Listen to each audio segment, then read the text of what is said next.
Pour faire face au réchauffement climatique, le monde du vivant doit s'adapter, voire même se métamorphoser. C'est l'objet d'un documentaire diffusé demain soir sur France 2, 21h10, sur les pouvoirs fabuleux de la nature.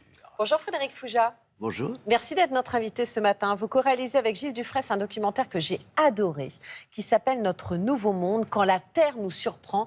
Et c'est vraiment de surprise qu'il s'agit, car les images sont absolument magnifiques et surtout elles sont édifiantes sur la résilience du monde. C'est ça que vous vouliez donner à voir dans ce doc ?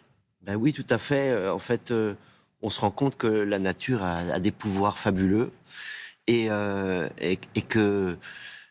En fait, il y a une donnée extraordinaire, c'est que 50% des êtres vivants sur la planète aujourd'hui sont en train de bouger. Oui.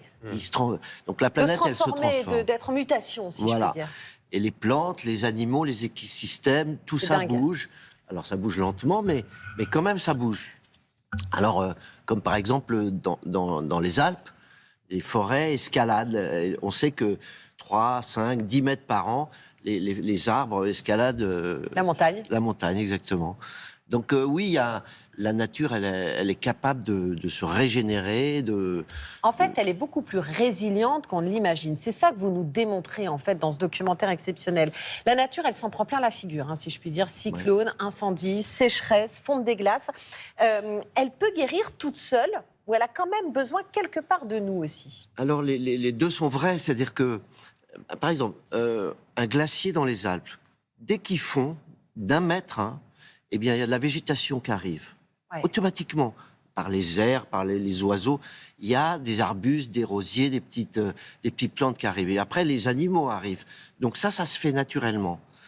Quand il y a un cataclysme, comme par exemple en Australie. Oui. En Australie, il y a eu, il y a 5 ans, une surface équivalente en Angleterre qui a ravagée par les incendies. Ravagée, absolument, tout le monde animal, les arbres et tout. On revient 5 ans après. On est en Australie, là, quand on voit ces images. On va voir les Wampas aussi. 5 ans après, la vie est revenue partout. Sans la main de l'homme, toute seule. Alors, justement, c'est ça qui est là. C'est ça qui est extraordinaire. Elle est revenue toute seule, mais il a fallu des petits refuges naturels, ici et là, pour qu'elle se régénère, pour qu'elle reparte. Donc il faut... C'est pour ça que c'est très important d'avoir des réserves, des espaces naturels protégés, parce que quand il y a un chaos, quand il y a quelque chose de très grave qui se passe, c'est à partir des refuges qu'on a protégés que ça repart. Voilà, ces refuges sont les berceaux, si je puis dire, de la renaissance de la nature. Donc, d'où l'intérêt, effectivement, d'avoir des zones protégées. Vous avez traversé la planète pour nous raconter ces histoires de résilience. Et vraiment, j'invite ceux qui nous regardent à découvrir ce documentaire demain, parce que c'est beau, ça renoue avec le temps long et surtout, ça nous permet de voir des peuples. Alors là, on est au Kenya. Vous êtes parti également... vous êtes parti partout. Vous êtes parti en Australie, vous êtes parti en Alaska. On est où là ? Là, on est au Kenya. On est au Kenya. Quelle est la destination qui vous a le plus frappé, de par l'histoire que vous pouviez raconter ? Le plus sidérant pour moi, ça a été l'Alaska. Alors ça, c'est dingue. Parce que l'Alaska, c'est une surface, là où on était, c'est une réserve d'ailleurs. La surface fait la moitié de la France. Les glaciers ont reculé de 100 km en 200 ans. Et ce qui a remplacé la glace, c'est un formidable lieu de vie. Il y a des baleines, il y a des saumons, il y a des forêts gigantesques. Donc, c'est surprenant. Et alors, il se passe quelque chose de génial. C'est que quand on voyage là-bas, on peut voir tout le travail de la nature à chaque étape.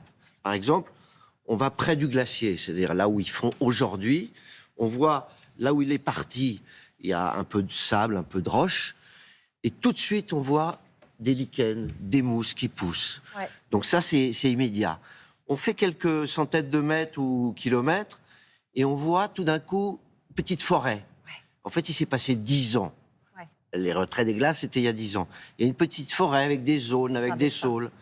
Et puis, on continue comme ça. Si on fait 30 kilomètres, on fait 60 ans. Et là, on se retrouve dans des rivières. Je vous assure, les saumons, ils vous sautent autour de vous. Hop, on se retourne, il y a un ours qui arrive qui les attrape. Exactement. Et parce que les saumons sont là, les ours arrivent. Et les ours, ils vont dans la forêt manger les saumons. Et puis, ils se font un petit garde-manger. Et qu'est-ce qu'ils deviennent, ces saumons ? Ils nourrissent les arbres. Voilà. Et là, c'est ça la poésie, en fait. C'est l'engrais naturel le plus puissant de la nature. C'est les ours qui amènent les carcasses des saumons dans la forêt pour les manger, ils en laissent, et qui en profitent?